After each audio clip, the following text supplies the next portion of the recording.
प्रिय विद्यार्थियों, नमस्कार। हिंदी विषय की आज की इस कक्षा में हमारा उपविषय है र के विभिन्न रूप। र के विभिन्न रूप।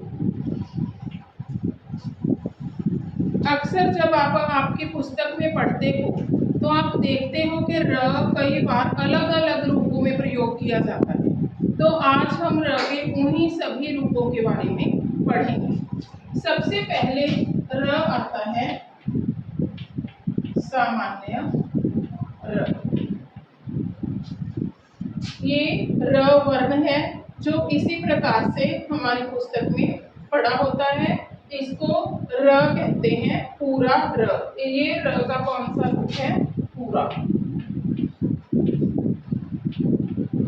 जैसे राकेश, रमेश, भारत इत्यादि। जिन शब्दों में र का इस प्रकार से प्रयोग होता है, र वर्ण का प्रयोग होता है, वहां पर सामान्य र कहते हैं। ये तो हम सभी को पता है, हम देखते भी हैं, पुस्तकों में पढ़ते भी हैं कि ये र का सामान्य रूप है। उसके बाद आ जाता है रेफ र।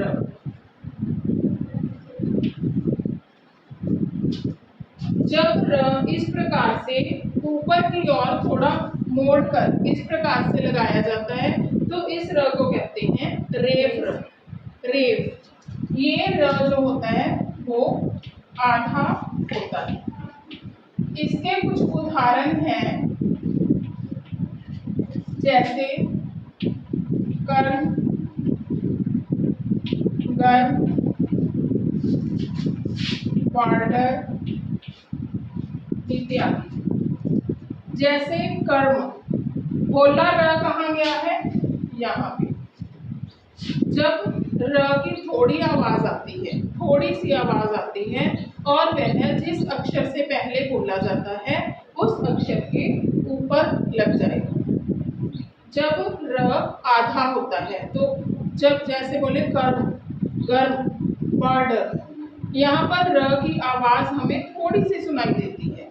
तो जहां पर आवाज सुनाई दे रही है उस अक्षर, अगले अक्षर के सर पर ये रेफ र लग जाता है। उसके बाद जो र का अगला रूप है पदेन र। इस प्रकार से पदेन र पैर में डला हुआ होता है। ये होता है पूरा र। जैसे प्रकाश,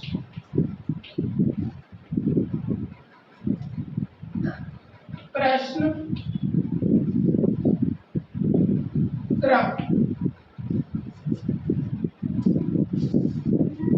अब यहाँ पर ये र इस प्रकार से पैर में डला हुआ है तो यहाँ पर इसे पदेन र कहते हैं, क्योंकि ये वर्ण के पैर में डला होता है। पर यहाँ पर र क्या है? पूरा है। यहाँ जिस वर्ण के पैर में र डाला गया है वो वर्ण आधा है और र पूरा है। यहाँ रेफ र में जिस वर्ण के ऊपर र डाला जाता है वो वर्ण पूरा होता है, र क्या होता है? आधा होता है।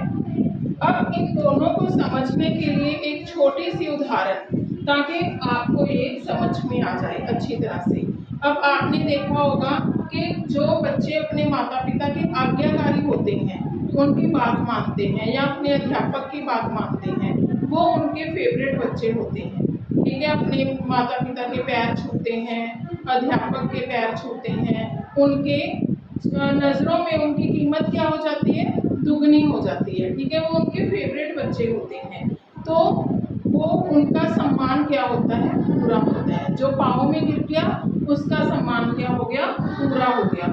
लेकिन जो बच्चे अपने माता पिता की बात नहीं मानते, उनका आदर सत्कार नहीं करते, उनके आगे बोलते हैं, उनका सम्मान क्या हो जाता है? आधा हो जाता है। ठीक है, जो सर पे चढ़ के बोला उसका सम्मान आधा हो गया और जो पाँव में गिर गया उसका सम्मान पूरा इससे आपको याद रहेगा कि जो सर पे चढ़ के बोला वो आधा और जो पाँव पे गिर गया वो पूरा। ठीक है, पदेन्द्र पूरा होगा और रेफ्र आधा होगा। अब यहाँ पर जहाँ र डाला जाता है वो उस अक्षर आवाज उस अक्षर से पहले आ रही है, लेकिन यहाँ पर जिस अक्षर के पैर में र डाला जाता है उस अक्षर के बाद में आवाज है। ठीक है, यहाँ पर र आधा है और ये वर्ण जो है पूरा है, और यहाँ पर र पूरा है, प आधा है। ठीक है, जिस वर्ण के पैर में र डाला जा रहा है वो वर्ण क्या है, आधा है, र पूरा है। यहाँ पर र आधा है, म पूरा है। अब इसके बाद ये आ गया सामान्य र, रेफ्र, पदेन्द्र। अब एक और र होता है, आपने देखा होगा इस प्रकार से र डाला जाता है, इसको भी बोलते हैं पदेन्द्र।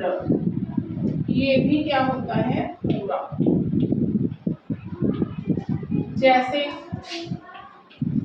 राष्ट्र,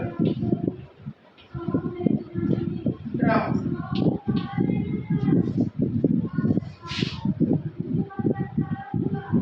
रविंद्र। यहाँ पर पैर में पदेन्द्र डाला गया है, इसको घोड़ी रवि बोलते हैं। जब हमारी जीभ बोलते समय, र को बोलते समय कंपन करती है, जैसे राष्ट्र, ड्रम, ड्रम, र, जीभ ऐसे कंपन कर रही है र, तो वहां पर कौन सा र डाला जाता है, घोड़ी र। जब हमारी जीभ थोड़ा कंपा के बोलती है, कंपन करती है, रविंद्र। ठीक है, तो वहां पर घोड़ी र का प्रयोग होता है, ये र भी पूरा र होता है। तो प्रिय विद्यार्थियों, ये हमारे 4 प्रकार के र होते हैं, सामान्य र, रेफ्र, पदेन्द्र, पदेन्द्र जिसे हम घोड़ी र भी कहते हैं। ये सभी र पूरे होते हैं, लेकिन रेफ्र जो सर पे चढ़ के बोलता है वो आधा होता है। इसी प्रकार से आपको याद रखना है कि रेफ्र हमेशा आधा होता है और सामान्य र, पदेन्द्र पूरा होता है।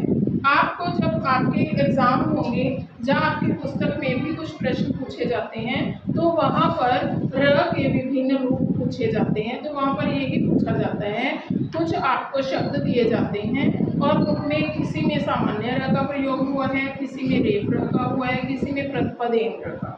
तो वहाँ पर यही पूछा जाता है कि ये र का रूप आधा है या पूरा है। तो वहाँ पर अगर आपको पता है कि ये रेफ्र है तो आप लिखोगे कि ये आधा र है, और अगर वो पदेन्द्र है तो वो पूरा र है, यदि सामान्य र है तो वो पूरा। विद्यार्थियों, उम्मीद करती हूँ कि र के विभिन्न रूपों के बारे में आप सभी को समझ में आ गया होगा। यदि आपको मेरी ये वीडियो अच्छी लगी हो तो इस चैनल को सब्सक्राइब कर लें और आने वाली वीडियो के बारे में ज़रूर जानकारी प्राप्त करें। धन्यवाद।